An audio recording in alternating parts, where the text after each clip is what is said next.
इस काल में जो लिखित स्रोत प्राप्त है जिसे पढ़ा जा सकता है। इस काल की गणना हम निम्न स्रोत से प्राप्त करते हैं। एक पुरातात्विक स्रोत सिक्का एवं अभिलेख। 2 विदेशी नागरिक की भारत यात्रा। 3 साहित्य से प्राप्त स्रोत का गैर धार्मिक बटा ख धार्मिक स्रोत ब्राह्मण एवं गैर ब्राह्मण। ब्राह्मण वेद, उपवेद, वेदांग, पुराण, उपनिषद, महाकाव्य। गैर ब्राह्मण जैन एवं बौद्ध। इस काल में जो लिखित स्रोत प्राप्त है।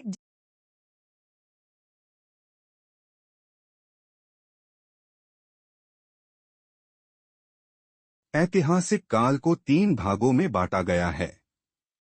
प्राचीन ऐतिहासिक काल 1660 बीसी से 1200 एसी या वैदिक काल से मुस्लिमों आक्रमणों के पहले तक का अध्ययन करना है।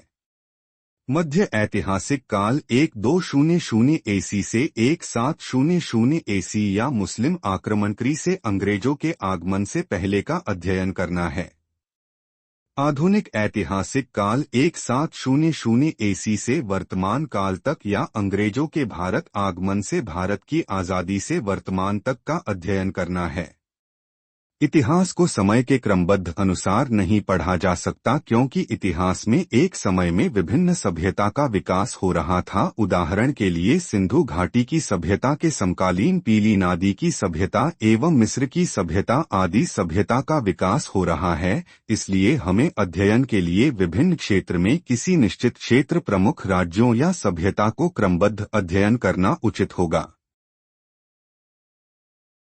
ऐतिहासिक काल को 3 भागों में ऐतिहासिक काल को 3 भाग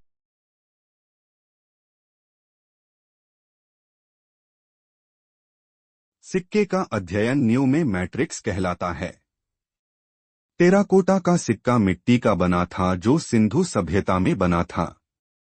मौर्य काल के समय आहट या 5 मार्क सिक्के का प्रयोग हुआ। आहत सिक्कों पर लिखावट नहीं होती थी, केवल चित्र बने होते थे। यह पहली धातु का सिक्का था। पूर्ण चांदी के सिक्के मौर्य काल में प्रचलित है। शिक्षा का सिक्का सातवाहन काल में प्रचलित थे। पहली बार सोने का सिक्का यूनानी शासकों द्वारा प्रचलित किया गया। शुद्ध सोने का सिक्का कुशन शासकों द्वारा प्रचलित किया गया।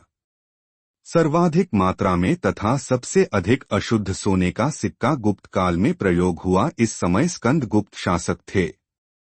चांदी का सिक्का गुप्त काल में चंद्रगुप्त द्वितीय या विक्रमादित्य के समय प्रचलित हुआ।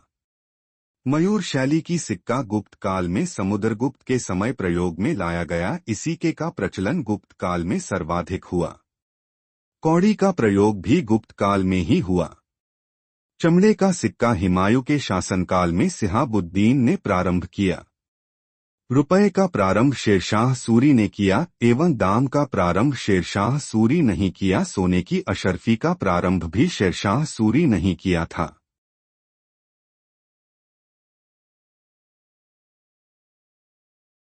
पत्थरों को खुदकर लिखना अभिलेख कहलाता है। छोटे पत्थरों पर लिखना शिलालेख कहलाता है। स्तंभ के समान पत्रों पर लिखना स्तंभ लेख कहलाता है। अभिलेखों का अध्ययन आप ग्राफिक कहलाता है। विश्व में अभिलेख लिखने का प्रारंभ ईरान के शासक डायवर्स ने किया था। पहले अभिलेख बुक जो कोई से मिला जो तुर्की या एशिया माइनर में है। प्रमुख अभिलेख हाथी गुफा अभिलेख उड़ीसा। ऐसे कलिंग राजा खारवेल ने लिखा। इसमें कलिंग युद्ध की चर्चा है। युद्ध के समय कलिंग का राजा नंदराज था गंगवंश का। एरो अभिलेख राजस्थान पुलकेशिन द्वितीय की हर्षवर्धन पर विजय की चर्चा की है।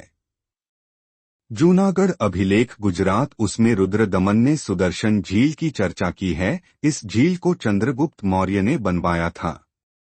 प्रयाग अभिलेख इलाहाबाद। इसमें समुद्रगुप्त ने अपने विजय अभियान की चर्चा की है। स्तंभ लेख यह स्तंभ के समान ऊंचे होते हैं। हेलियोडोट गरुड़ ध्वज स्तंभ लेख एमपी। इसमें भगवर्ध ने भागवत धर्म की जानकारी दी है।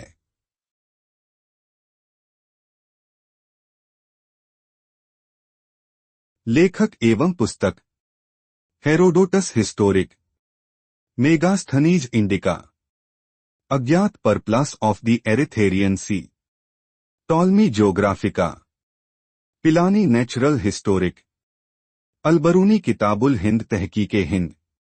मार्को पोलो चीन का यात्री था। फाहियन फो कुएं की चंद्रगुप्त 2 समय आया था। वेनसांग सी यू की हर्षवर्धन। तारानाथ कंगूरे एवं तंगयूर।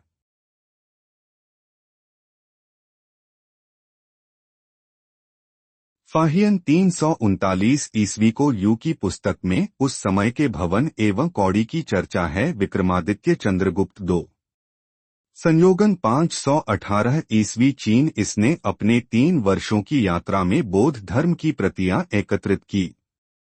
हेवेंडसन 629 ईस्वी सी यू की यह हर्षवर्धन के दरबार में आया एवं इसने नालंदा विश्वविद्यालय अध्ययन किया एवं वहां का अध्यापक भी बना। इसे यात्रियों का राजकुमार भी कहते हैं। इत्सिंग 673 ईस्वी यह चीनी यात्री था। यह त्रिपिटक की 400 प्रतियां अपने साथ चीन लेके गया। इब्न बतूता यह मोरक्को का रहने वाला था। यह 7000 किलोमीटर की यात्रा करके मोहम्मद बिन तुगलक के दरबार में आया। उसकी पुस्तक का नाम रहला था। अब्दुल रज्जाक यह फारस का रहने वाला था। यह विजयनगर कल में आया। इसकी पुस्तक का नाम मतले साहिन था। यह कृष्ण देव राय के दरबार में आया था।